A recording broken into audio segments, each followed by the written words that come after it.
Habacuc, chapitre 1. Oracle révélé à Habacuc le prophète. Jusqu'à quand, ô Éternel? J'ai crié, tu n'écoutes pas. J'ai crié vers toi la violence et tu ne secours pas. Pourquoi me fais-tu voir l'iniquité et contemples-tu l'injustice? Pourquoi l'oppression et la violence sont-elles devant moi? Il y a des querelles et la discorde s'élève. Aussi la loi n'a point de vie, la justice n'a point de force, car le méchant triomphe du juste et l'on rend des jugements iniques. Jetez les yeux parmi les nations, regardez, soyez saisis d'étonnement, d'épouvante, car je vais faire en vos jours une œuvre que vous ne croiriez pas si on la racontait. Voici, je vais susciter les Chaldéens, peuple furibond et impétueux, qui traverse de vastes étendues de pays pour s'emparer de demeures qui ne sont pas à lui. Il est terrible et formidable. De lui seul viennent son droit et sa grandeur. Ses chevaux sont plus rapides que les léopards, plus agiles que les loups du soir. Et ses cavaliers s'avancent avec orgueil. Ses cavaliers arrivent de loin.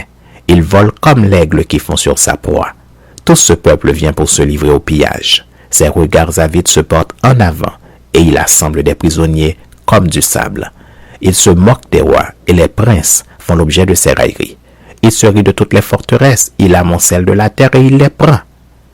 Alors son regard redouble, il poursuit sa marche et il sera coupable. Sa force à lui, voilà son Dieu. N'es-tu pas de toute éternité éternelle, mon Dieu, mon Saint? Nous ne mourrons pas, ô Éternel. Tu as établi ce peuple pour exercer tes jugements, ô mon rocher. Tu l'as suscité pour infliger tes châtiments.